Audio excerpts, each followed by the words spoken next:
آپ دیکھیں وہ مال جس کے لیے انسان بہت کچھ کرتا ہے لیکن وہ مال قیامت میں کام نہیں آئے گا. اللہ فرماتا ہے یوم لا ینفع مال ولا بنون. تو اب اللہ عز و جل سے پوچھیں کہ ہم مال کو تو ترک کر دیتے ہیں لیکن سچ کو ترک نہیں کرتے, سچ بولتے ہیں. مال کاروبار کرتے ہیں, سچ بولیں گے بھئی جو ہے وہ ہے آپ کے سامنے, اتنا ہی ہم کو نفع ملتا ہے, یا نفع کا تذکرہ کیے بغیر آپ کو یہ دام میں مال لینا ہے تو لیجیے, نہیں لینا ہے تو کوئی بات نہیں. کہیں بھی جھوٹ کی ہم آمیزش نہیں کرتے, ملاوٹ نہیں کرتے, اور سچائی کا دامن تھام کر کے ہم تجارت کرتے ہیں. تو اب یہ تجارت کیا اس سے ہمیں مال میں نفع ہوگا؟ اگر آپ نے سچ کا سہارا لیا تو یہ سچ صرف زمین کے اوپر نفع نہیں پہنچائے گا بلکہ یہ سچ میدان محشر میں بھی نفع پہنچائے گا. تاکہ حدیث مبارکہ میں ان الصدق بر, بے شک سچ نیکی ہے, اور یہ کیسی نیکی ہے؟ ان البر یہدی الی الجنہ, یہ جنت تک لے جانے والی نیکی ہے. یہ نیکی جنت تک لے جاتی ہے. اسی طریقے سے قرآن مقدس میں رب قدیر جل جلالہ نے فرمایا یوم ینفع الصادقین صدقہم, قیامت کے دن سچ بولنے والوں کو ان کا سچ نفع عطا فرمائے گا.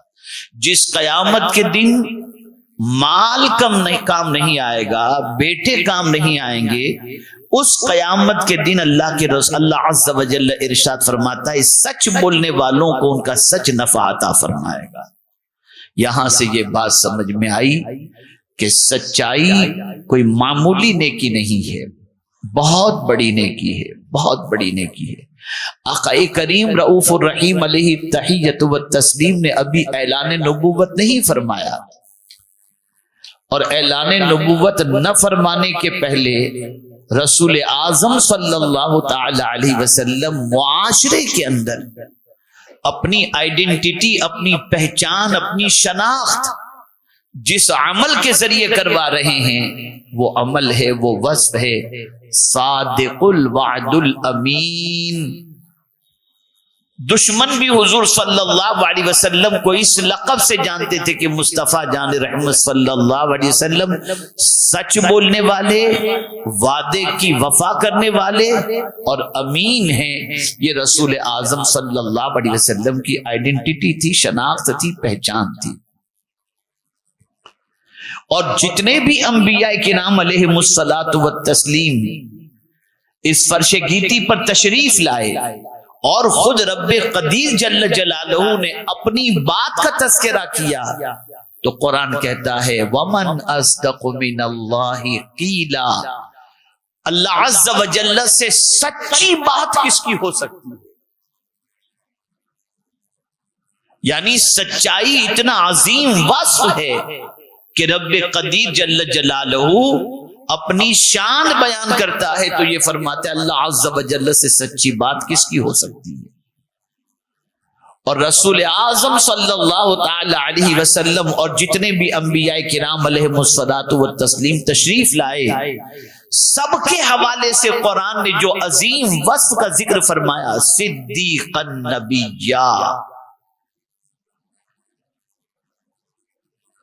معاشرے کے اندر جب تک مسلمانوں کا اس وصف سے تعلق تھا اور اس وصف کے مسلمان حامل تھے تو یہ مسلمان دنیا کے اندر وقار اور عزت اور آبرو کے ساتھ اپنی زندگی گزارتے ہوئے نظر آتے.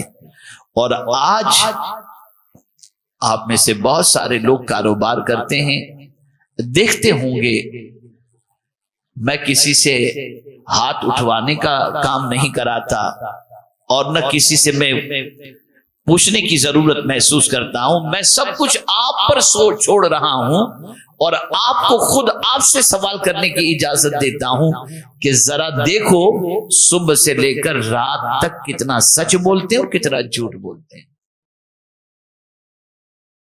آپ زندگی میں اس عمل پر عمل کر کے دیکھیے اور یہ طے کر لیجئے کہ میں سچ کے علاوہ کچھ نہیں بولوں گا، جھوٹ کبھی نہیں بولوں گا، چاہے کچھ بھی ہو جائے۔ تو میں یقین کے ساتھ کہتا ہوں کہ انشاءاللہ العظیم سب سے بڑی دولت جو اللہ آپ کو عطا کرے گا وہ یہ ہے کہ آپ کے سینے کو سکون سے بھر دے گا۔ اور تھوڑا سا اور آگے بڑھ کر کے عرض کروں، جھوٹ بولنے والا خدا کی نظر سے بعد میں گرتا ہے، خود کی نظر میں پہلے گر جاتا ہے۔ اسلام کی بنیاد ہی سچائی پر ہے، اور سب سے بڑا سچ یہ ہے کہ توحید، اللہ ایک ہے، وحدہ لا شریک ہے، یہ سب سے بڑی سچائی ہے۔ اور سب سے بڑا جھوٹ اللہ کے علاوہ کئی معبود کو مان لینا، یہ سب سے بڑا جھوٹ ہے۔ اب آپ دیکھیں اللہ کے رسول صلی اللہ تعالی علیہ وسلم اپنا انٹروڈکشن کراتے ہیں تو کس طریقے سے کراتے ہیں، اپنا تعارف کراتے ہیں تو کس طریقے سے کراتے ہیں؟ آقا کریم صلی اللہ علیہ وسلم اپنے دادا کی طرف اپنی نسبت کرتے ہوئے کہتے ہیں انا ابن عبد المطلب، میں عبد المطلب کا بیٹا ہوں، پوتا ہوں۔ اور پھر اس کے بعد کہتے ہیں میں کاذب نہیں ہوں، میں جھوٹ بولنے والا نہیں ہوں۔ یہ خود حضور اپنا انٹروڈکشن لوگوں کے سامنے کرا رہے ہیں۔